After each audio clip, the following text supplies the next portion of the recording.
Good morning to our Appalachian Wireless Game of the Week featured a Class 1A District 6 rematch last night. Paintsville went to Raceland on October 21st and came out with the 20-14 win in overtime, so we were in for a good one last night, that's for sure. Unbeaten and number 7 Paintsville hosting 10-2 Raceland. This game went to overtime in the regular season. As I mentioned, scoreless game of the second. Darren Morris, it's no longer scoreless. Over the top to Tyrese Allen.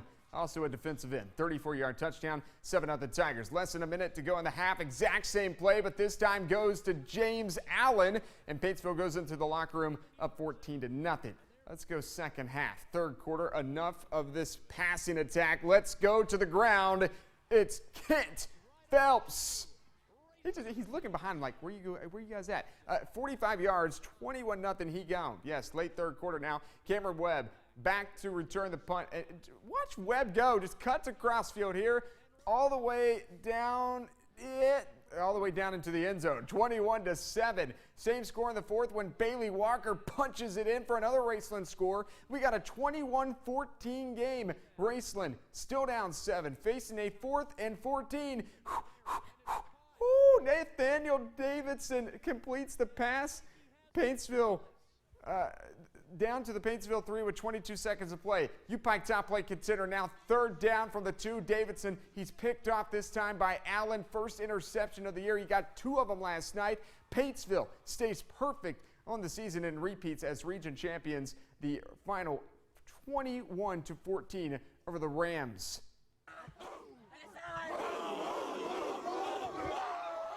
All right, Hazard, the Bulldogs were jacked up last night playing Pikeville for the region championship. Corey Smith, he's Mr. Big Time. Let's start with him first. 6-yard touchdown.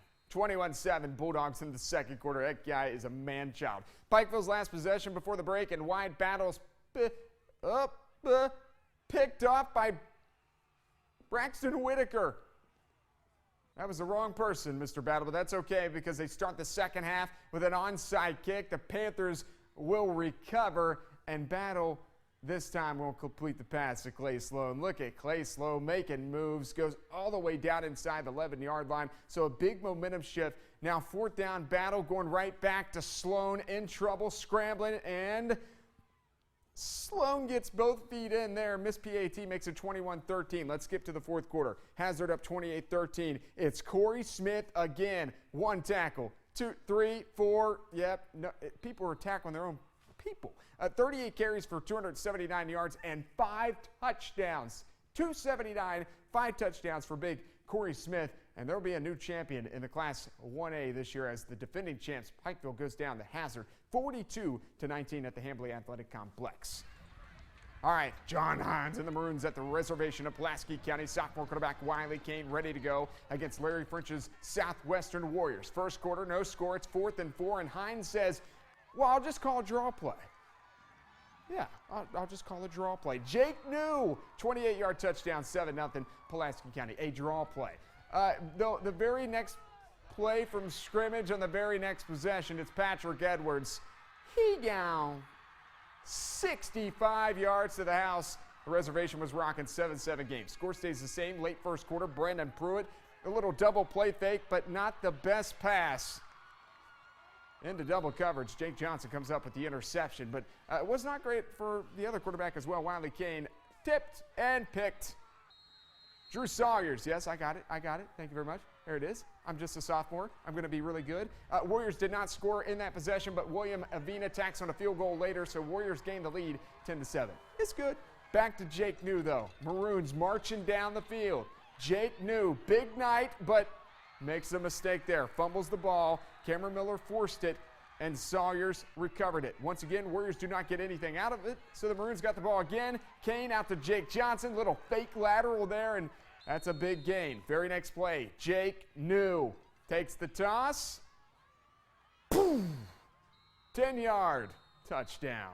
Fantastic game from the senior in the backfield. Maroons are hashtag region champs yet again. Let's go to the Highlands Black and Blue Clinic scoreboard right there. Pulaski County 41-27 over Southwestern. The Maroons are back in the state semifinals. They will host South Oldham next week.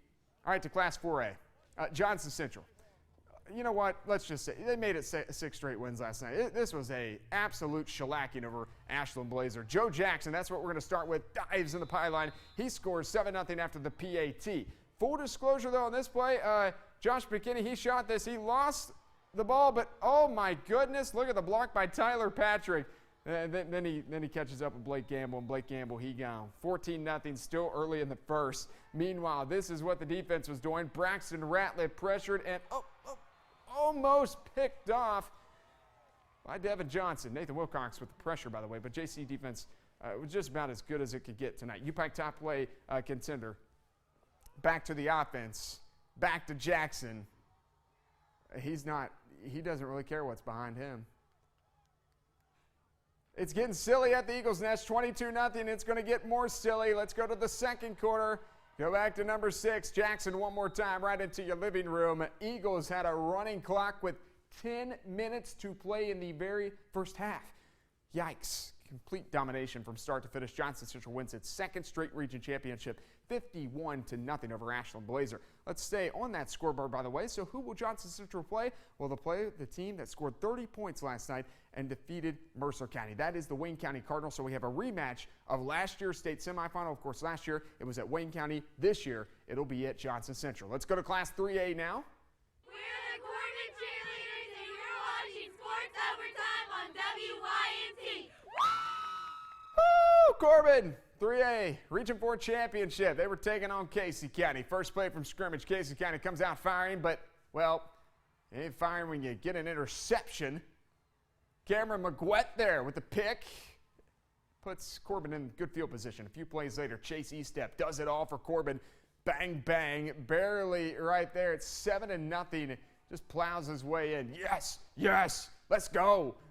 Can Casey County respond? Well, let's see. Hand off around the right side to Colin Miller. And Colin Miller, whoop.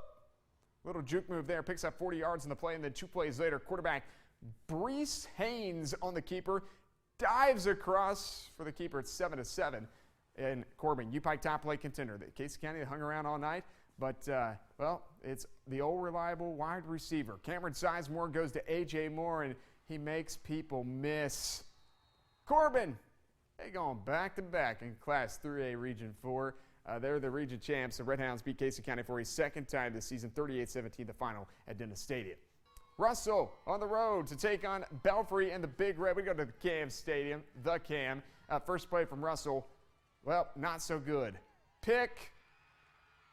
Derek Wellman with the interception. Pirates on their 2-yard line. Then, of course, Belfry does Belfry things. They hand it to Wellman. He jumps over everybody, scores 7-0 early in the first quarter. Belfry.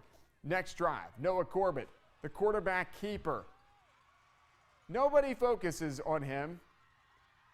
And he gets lots of yards, like almost down, 50-plus yards right there. And they'll give it to Wellman again for the touchdown because that's what Belfry does. 14-0 just like that. You know, the top-ranked team of the Mountains, they are really, really good. They finally allowed some points this game, allowed 12 points, but the Pirates are headed to Corbin to play in that Class 3A state semifinal next week as they defeat the Red Devils 43-12.